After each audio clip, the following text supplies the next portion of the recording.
اعوذ باللہ من الشیطان الرجیم بسم اللہ الرحمن الرحیم ولوطا، اور ہم نے لوط کو بھیجا اذ قال لقومہ انکم لتاتون الفاحشہ، جب انہوں نے کہا اپنی قوم سے، یہ جو قوم کہا گیا مجازن، حقیقتاً وہ قوم ان کی نہیں تھی، حضرت لوط جو ہے وہ تو بھیجے گئے ہیں ان شہروں کی طرف، یہی ایک استثناء ہے، ورنہ ہر قوم کی طرف رسول اسی کی امت اسی میں سے بھیجا گیا، لیکن چونکہ حضرت ابراہیم کے بعد کوئی رسول کسی اور قوم میں ہو نہیں سکتا، اس لیے عمورہ اور صدوم کی بستیوں میں جو بھیجے گئے وہ حضرت لوط ہیں جو حضرت ابراہیم علیہ السلام کے بھتیجے ہیں۔ انکم لتاتون الفاحشۃ، تم لوگ بڑی بے حیائی کا ارتکاب کر رہے ہو، ما سبقکم بہا من احد من العالمین، تمام جہان والوں میں کسی قوم نے تم سے پہلے یہ حرکت نہیں کی۔ انکم لتاتون الرجال، کیا تم مردوں کی طرف آتے ہو اپنی شہوت کو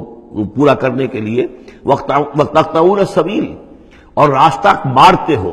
یعنی فطرت کا راستہ تو یہ ہے، اولاد ہوتی ہے تو ہوتی ہے مرد اور عورت کے ملاپ سے، تم نے جو راستہ اختیار کیا تو گویا کہ اس فطرت کی راہ کو تم کاٹ رہے ہو۔ وتاتون فی نادیکم المنکر، اور تم اپنی مجلسوں میں یہ اس کا ارتکاب کرتے ہو، یہ ان کی بے حیائی کی اور ڈھٹائی کی انتہا ہو گئی تھی۔ فما کان جواب قومہ، تو نہیں تھا جواب اس کی قوم کا کوئی، الا ان قالوا، سوائے اس کے کہ انہوں نے کہا ائتنا بعذاب اللہ ان کنت من الصادقین، اے لوط اگر سچے ہو تو اللہ کا عذاب لے آؤ۔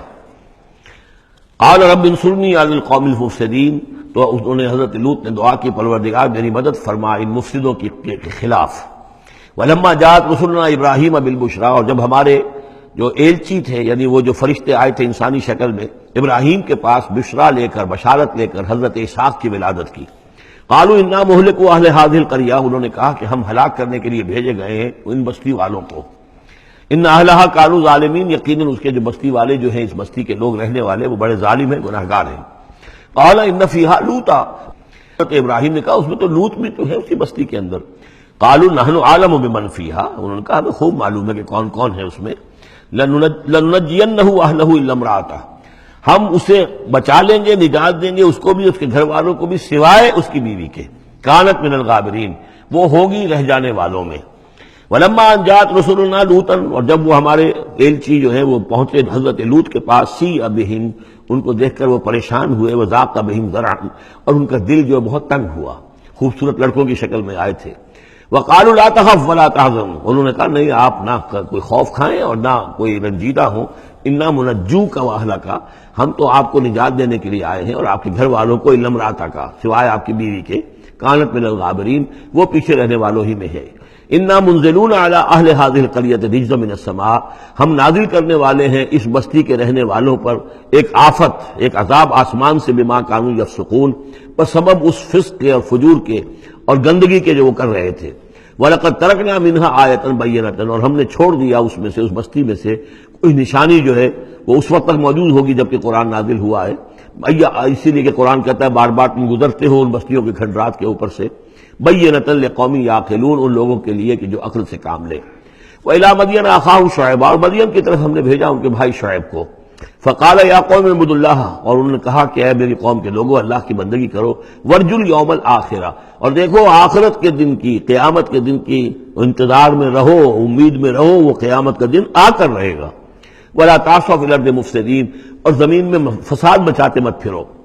فکذبوہ، تو انہوں نے اس کو جھٹلا دیا، فاخذتہم الرجفۃ، تو انہیں آ پکڑا ایک زلزلے نے، فاصبحوا فی دارہم جاثمین، تو وہ اپنے گھروں کے اندر پڑے رہ گئے اوندھے ہوئے۔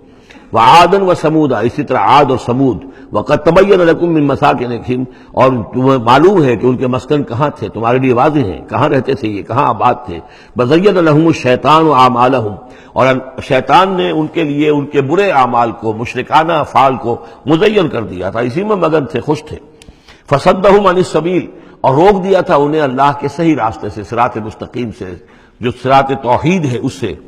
وَكَانُوا مُسْتَبْصِرِينَ، حالانکہ وہ تھے بہت ہوشیار، بہت غور کرنے والے، سوچنے والے، بڑے دانشور تھے، لیکن یہ کہ یہ بڑے دانشور جو ہے کسی جگہ ایسا بھی ہوتا ہے، بہت بڑا عقل مند انسان جو ہے وہ اپنے ناک کے نیچے کے پتھر سے ٹھوکر کھاتا ہے۔ یہ اور اس کی سب سے بڑی مثال جو ہے وہ ہمارے آج کل کے سائنسدان ہیں، کتنی باریکیاں دیکھ رہے ہیں اس کائنات کی، سب کچھ دیکھ لیا، اللہ نظر نہیں آتا، کہاں سے کہاں دیکھ رہے ہیں، کتنی بڑی بڑی ٹیلیسکوپس ہیں اور کتنے ٹریلین وہ لائٹ ایئرز کے اوپر دریافت کر رہے ہیں کہ نیا ستارہ وجود میں آ گیا، سب کچھ ہو رہا ہے، لیکن یہ کہ ان تمام چیزوں کو دیکھنے کے باوجود ان کا دماغ اللہ کی طرف منتقل نہیں ہوتا۔ یہ ہے کہ ایک طرف سے اندھے ہیں، ایک آنکھ کھلی ہے، ایک آنکھ اندھی ہے۔ تو اگرچہ وہ بھی تھے بڑے ہوشیار، مستبصرین،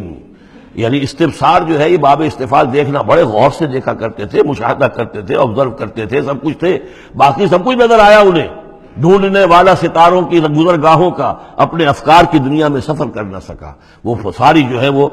ستاروں کی گزرگاہیں جو ہے ان کی تحقیق ہو رہی ہے، لیکن یہ کہ میں خود کون ہوں، کہاں سے آیا ہوں، کہاں جا رہا ہوں، میری زندگی کا مال کیا ہے، اس کا مقصد کیا ہے؟ بس پیدا ہونا، کھانا پینا، جانوروں کی طرح رہنا اور ختم ہو جانا۔ Is that all? Is death the end of our existence? کیا موت پر ہمارے وجود کا خاتمہ ہو جائے گا؟ تو کیا زندگی ہوئی؟ عمر دراز مانگ کے لائے تھے 4 دن، 2 آرزو میں کٹ گئے، 2 انتظار میں، کتنا وقت تو گزر گیا، بچپن کے اندر ابھی فہم ہی نہیں تھا، لڑکپن ہے، اس کے بعد نوجوانی ہے، اس کے کچھ اپنے ہی اور جو ہے اس کی کیفیات ہوتی ہیں۔ جب ذرا ہوش اور شعور آیا ہے، ایک ذرا ہوش میں آنے کے خطا کار ہیں ہم، اور اس کے بعد پھر بڑھاپا آ گیا، اور اس کے بعد جو ہے کہ لا یعلم من بعد علم شیئا، بس یہی زندگی ہے؟ یہ اشرف المخلوقات ہے؟ یہ مسجود ملائک کی زندگی یہ ہے؟ نہیں، اصل زندگی تو ہے تو اسے پیمانہ امروز و فردا سے نہ ناپ، جاویداں پہ ہمدماں ہر دم جواں ہے زندگی، وہ زندگی تو ابدی ہے۔ یہ تو اس کا چھوٹا سا حصہ علیحدہ کر کے ایک امتحانی وقفہ بنا دیا ہے، اسے ایک امتحانی وقفہ ہے، 3 گھنٹے کا نہیں، 30 سال کا صحیح، بس اس کے علاوہ کچھ نہیں۔ کوانٹیٹیو فرق ہے، کوالٹیٹیو نہیں۔ صدق اللہ العظیم۔